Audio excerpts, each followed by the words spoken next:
So we've obviously got the news today of the Juan Carlos Ferrero and Carlos Alcaraz situation going their separate ways is at least my initial take on it. I'm going to read some little snippets of what Juan Carlos Ferrero had to say on Instagram, and I think also on maybe on Twitter, but I certainly saw on Instagram. When I first saw it, today is a difficult day. I was like, oh no, has there been a passing in his family? I remember, I think his father died, didn't he?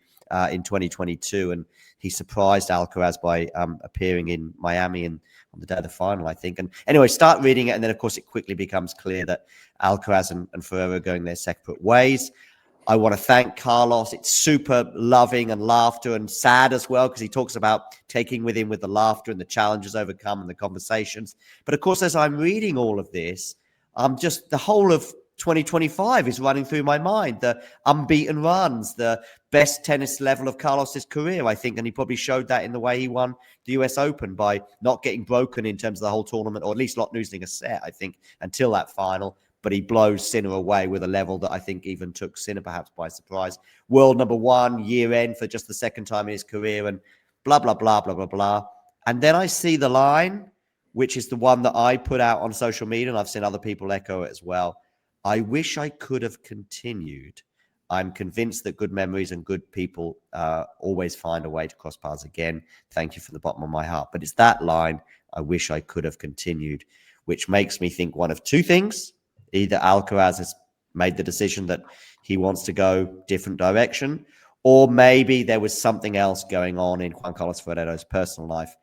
I'm going towards the first option because I think Juan Carlos Ferrero would have touched on it. I think. Listen, we're all different people, but I think if there was something going on in my personal life that was going to affect my ability to coach, I would mention it somewhere. I wouldn't necessarily go be explicit about it, but I would say, listen, this was a mutual decision, partly because I've got something going on in my private life that has led me to this.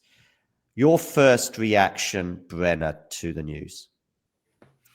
Shocking for sure. But also, right, question marks. What led to this decision? Had this been a conversation, at the end of 2025 in terms of like the season and the calendar? What's next comes to mind. Is Sam Lopez still part of the team, which I believe he is? So all these thoughts, running through my mind, and they've been together 7 years since Carlos was 15. They've done all of this. So yeah, I mean, I think I'm still waiting for that root cause, and I do hope we get it. I'm hoping maybe early 2026, before the Australian Open, because he's going to be asked about it. Yeah, he's going to be. So that's something I'll be on the lookout for. But yeah, I mean, it's just shocking news. We were talking about Darren Cahill and will he stay with Sinner? Right. And, they had a fun little promise after Wimbledon, and you're thinking, is that partnership going to break up? But yeah, definitely shocking news in the tennis world today. And yeah, it's just going to be very, very interesting to see Carlos in Australia, right? Yeah, Nick. I thought Darren Cahill and Sinner were breaking up. No, they're not. Oh. No. It's been a sort of not on-off, because normally on-off sounds like, Stefanos Tsitsipas with one coach or another, or even perhaps Holger Rune to some extent. Or his dad.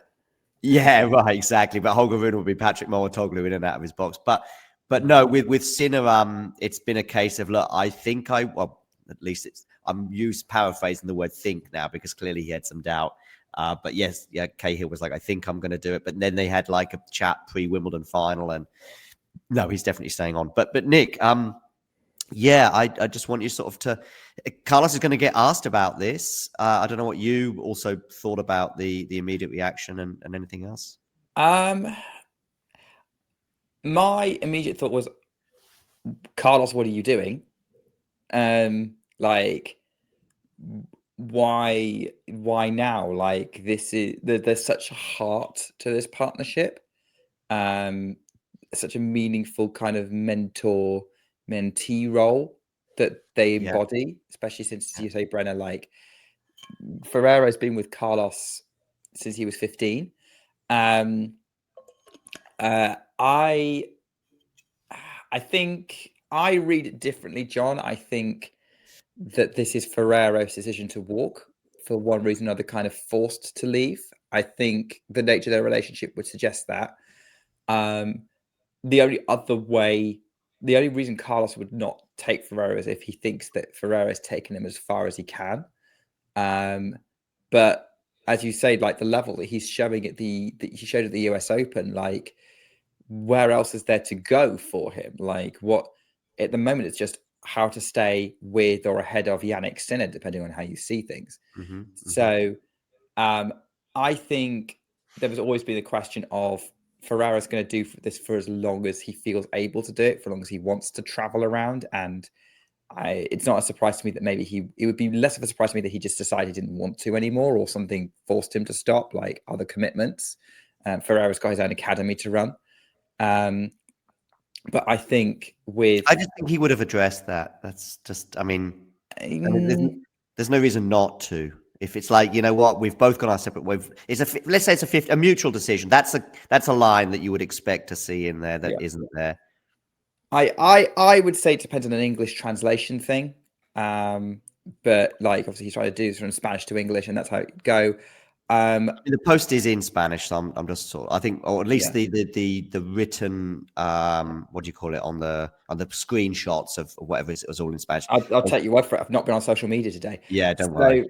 I still think that that's more likely because I cannot think of a good reason why Carlos would think he doesn't need Ferrero anymore. Well, we're going to find out, I guess. As I said, I think we will find out, Brenda. Or at least we'll get some more evidence that will lean us one way or the other. Because even if Carlos avoids answering the question in a way, that would also tell me. If Carlos is asked, listen, was it your decision or Carlos's decision? And he gives a very diplomatic, vague answer, that would also suggest it's Carlos's decision.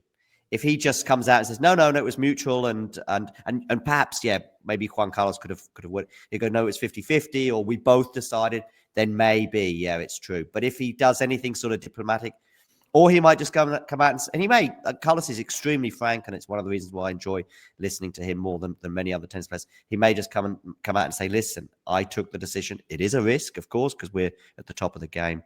But I've decided that I would like, and he may well appoint a new coach, or he may just promote, what's his name, Brenner? Samuel Lopez, isn't it? Samuel Lopez, yeah. All right.